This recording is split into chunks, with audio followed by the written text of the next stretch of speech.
And George is now going to just share with us some really exciting things about family. Well, I think they're exciting, but because George wasn't, I know you'd never believe it, but George wasn't born into a normal family. Not that I'm still not in one. But he's just going to share now for a few minutes. Yeah. Our house group will already know what I'm about to share with you this morning.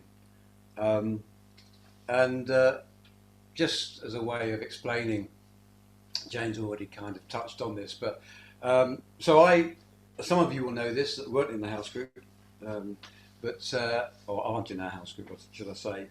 So yeah, I was born into care, placed into foster care at birth, primarily, as I understood it, later on in life, that my mother wasn't capable of looking after me, and so I was placed initially into a children's home. There were various attempts to find a suitable foster home for me. As I understand it, my mother, although she was incapable of looking after me, she retained what I understand to be partial parental rights and would not allow me to be put up for adoption, for example. So I was placed into a children's home, and various attempts were made to place me in a foster home, but apparently I cried so much that every time they found a suitable home for me, they sent me back because I cried too much, and no one could quite cope with me. Still can't. So I remained in the children's home to the age of 3, and then eventually I was fostered by the Smith family, and I lived with them effectively from the age of 3 to the age of 21 when I left home. They were my family for all intents and purposes, but not my natural family, so I never knew my natural mother, and I certainly didn't know my natural father. In fact, my father was unknown, so I never knew really the intimacy of my own mother or of my own father.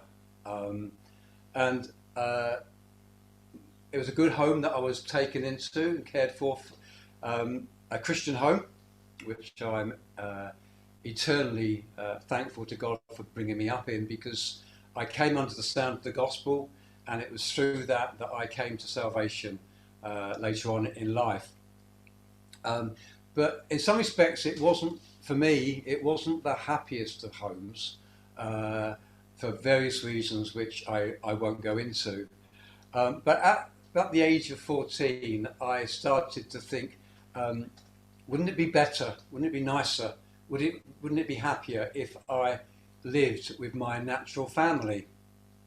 And so at the age of 14, I started to make, kick up a fuss, I suppose, thinking the grass was greener on the other side of the fence, and my welfare officer came to see me and explained that the situation regarding my mother, who had certain psychiatric problems, I believe, and was in a mental home for quite some while, and unable to look after me, and said that, yeah, you have a family, and what I was told at the time, I had an elder brother and an older sister, and but I didn't know much about them other than I was given a name for my brother as Michael, and my sister was Bernadette. Anyway, much later on in life, I tried to see if I could find them, and even find my natural mother, without much success. And then some while ago, I registered with Ancestry DNA. That's the website organisation that enables you to actually find relations that you've got out in the world somewhere, but not necessarily able to find. And I registered in 2005, but heard nothing back from that. And then 4 years ago, I registered and had a DNA test.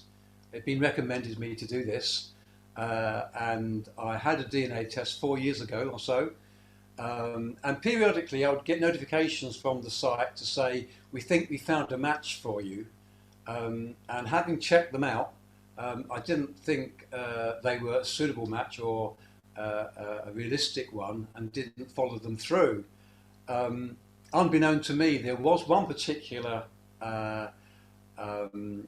notification that came through about a year ago that I didn't see and didn't acknowledge. And so I didn't know about that one.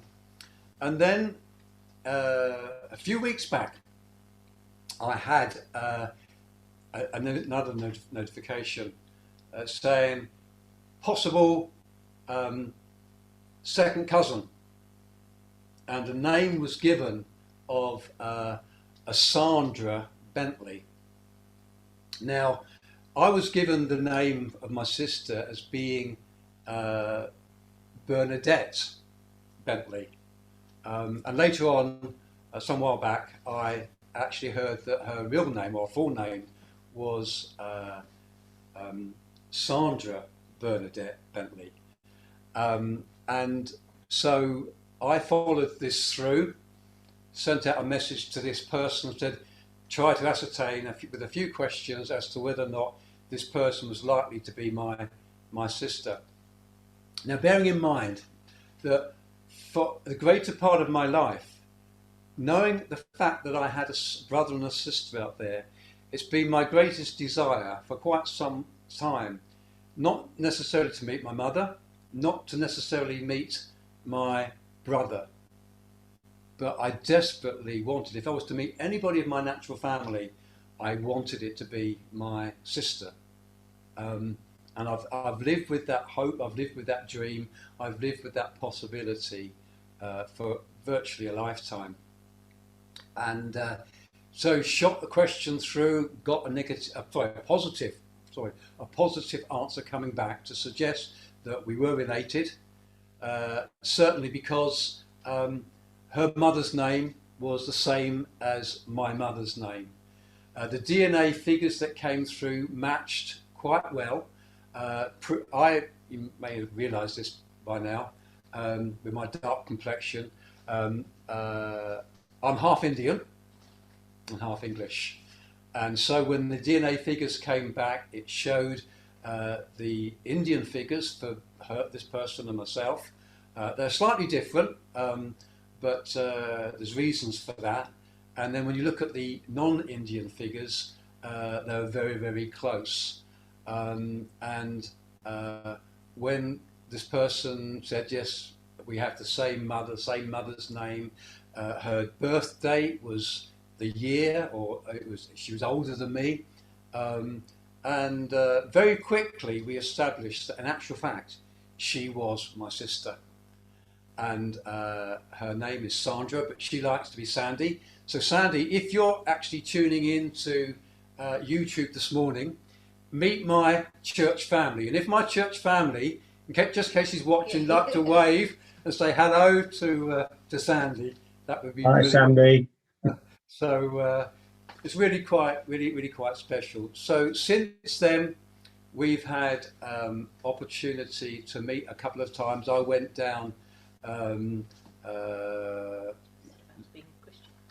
You always forget. I always forget this. Always forget this bit. So we were communicating and just finding out a bit about each other before we actually met. So we met quite recently, and I went down. In fact, Jane and I went down about a month or so ago, and I went again down last weekend.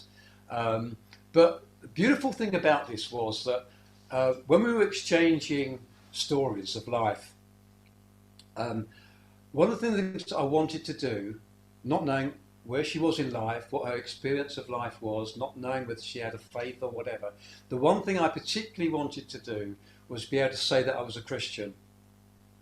And clearly, desperately would want her to be a Christian if she wasn't. But I didn't want to hide the fact that I was a Christian, but I didn't know how she might receive it, whether she would receive it favourably or negatively. And I didn't want that to be a problem, but I wanted to be certain. I wanted to be solid about my faith in Jesus and my relationship with God, my Father. And so I was wondering how can I communicate this with her.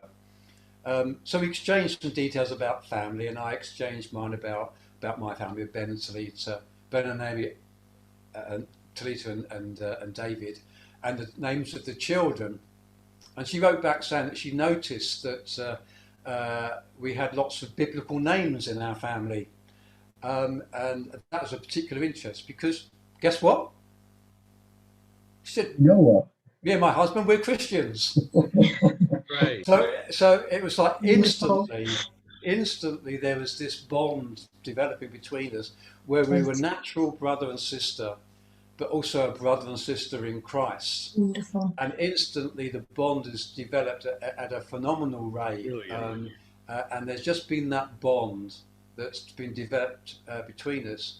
And the thing I want to say about this, as we think about Psalm 139, Sandy's life situation has not been easy. It's been painful and it's been difficult. And in parts mine has as well. We never knew a natural family, a mother or a father. I had a foster father. It wasn't the best of relationships in a sense, so I didn't really know a father like I know Father God.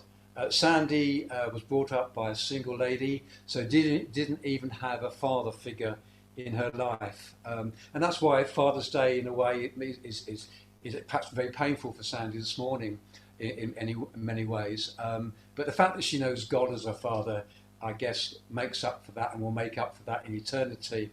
But it's just that, we had painful or difficult birth circumstances. And those circumstances in life for us from birth weren't ideal because Sandy was actually placed into care from birth as well.